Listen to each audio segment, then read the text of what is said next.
বিল্লাহি মিনাশ শাইতানির রাজিম বিসমিল্লাহির রহমানির রহিম। আসসালামু আলাইকুম। আমি আলম কবিরাজ। আশা করি আল্লাহর রহমতে বন্ধুরা খুবই ভালো আছেন। যে সমস্ত মেয়েদের বিবাহ হয় না তার তাবিজ।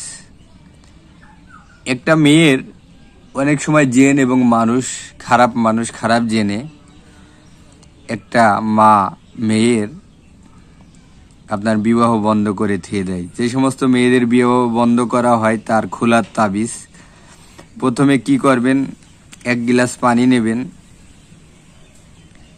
নিয়ে আপনি সূরা ফালাক 7 বার, নাস 7 বার, আয়াতুল কুরসি 7 বার, ফাতিহা 7 বার আপনি এইগুলা পরে ফু দিয়ে ওই মেয়েকে খাওয়াবেন 7 দিন। এটা স্যাম্পলই দিলাম, তার মানে বিবাহ বিচ্ছেদ কাটার জন্য আমি আরেকটা এমন একটি পরীক্ষিত জিনিস দেব যে আমি নিজে করি। সেই ভিডিওর অপেক্ষায় থাকেন, 100% কাজ হয়। ওইটা কাটার পরে তারপরে কি করবেন, এই তাবিজটি একটি ভোজ পাতার ভিতরে মেশক জাফরানের কালি দিয়ে আপনি লিখবেন, সুন্দর করে লিখবেন এই তাবিজটি।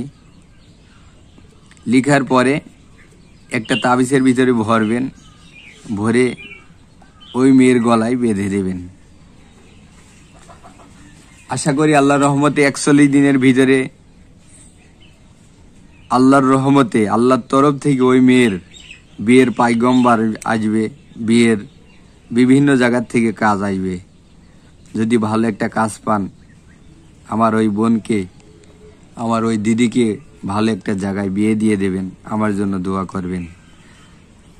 সুন্দর করে উজু গোসল করে আপনি এই তাবিজটি পড়বেন। তাবিজ করার আগে সবসময় দুরূদ শরীফ পড়বেন। দুরূদ শরীফ পড়ে আল্লাহর কাছে কান্নাকাটি করবেন। তারপরে এই তাবিজটা ধরে বাচ্চাদের মাঝে কিছু সিন্নি বিতরণ করে দেবেন। তারপরে মেয়ের গলায় দেবেন।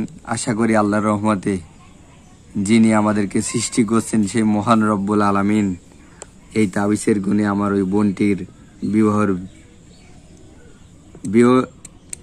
ওই বোনটির বিয়ের ব্যবস্থা আল্লাহ পাক করে দেবেন। কিন্তু যে তাবিজটি করবে তাকে অবশ্যই আমলকারী হতে হবে, নামাজকারী, জিকিরকারী হতে হবে। এটা হিন্দু ধর্মের ভাইরাও করতে পারবেন, আপনি আমার দিদিদেরকে দিতে পারবেন। তাহলে বন্ধুরা ভালো থাকবেন। আসসালামু আলাইকুম।